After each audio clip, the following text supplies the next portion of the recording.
I'm David B., and thanks to working most of my life in retail, I don't really do holidays, they just don't register in my brain. Which is why Friday evening hit and I'm on autopilot, grabbing my French press and headed to my favorite and only social media manager, Jen Shepherd's, for our weekly planning session. I get there around 4:00-ish, and I knock and hear footsteps. The door swings open, and Jen's got this big smile ready, clearly expecting a tiny trick-or-treating superhero or princess. But instead, it's just me standing there with my French press like an idiot.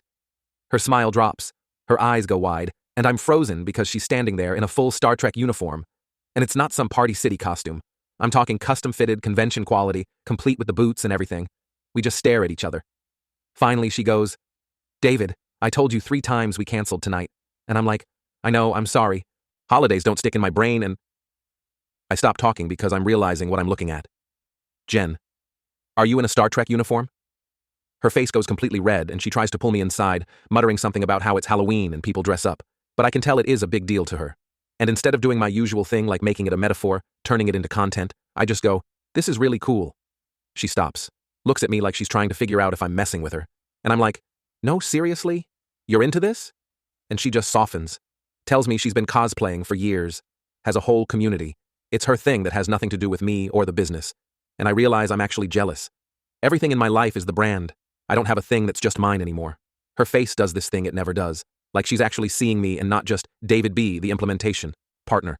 And I'm about to say something probably stupid and definitely honest when we hear this whoosh sound from outside. Gary Mulch's animatronic ghost comes flying across her front lawn like a drunk meteor, literally a bedsheet zip-tied to a drone, and it slams into her yard decorations and bursts into flames. Actual flames. Gary comes sprinting from his house screaming, "It's supposed to sense motion." He's trying to stomp it out in his socks while Jen's grabbing her garden hose and I'm just standing there going, "Is this real life right now?" We finally get it out. Gary's gathering his melted drone parts, and that's when Sammy comes bouncing up the driveway dressed as entrepreneur Barbie. Pink blazer, pink skirt, blonde wig, plastic briefcase covered in motivational stickers. She stops, looks at the burned patch, looks at Gary, looks at Jen in her Starfleet uniform, looks at me with my French press, and just beams. "Surprise! Happy Halloween, mentors! I knew you'd both be here!" Jen looks at me. I look at her. And we both just start laughing. We all stayed and handed out candy to actual trick-or-treaters, while Sammy took selfies and Gary explained drone physics to children. And when the night wound down, Sammy whips out her phone and goes, "Smile!" We all look at the camera. Jen in her uniform, me with my French press, Gary holding drone parts, Sammy in her Barbie outfit. And together we say, from all of us to you, Happy Halloween.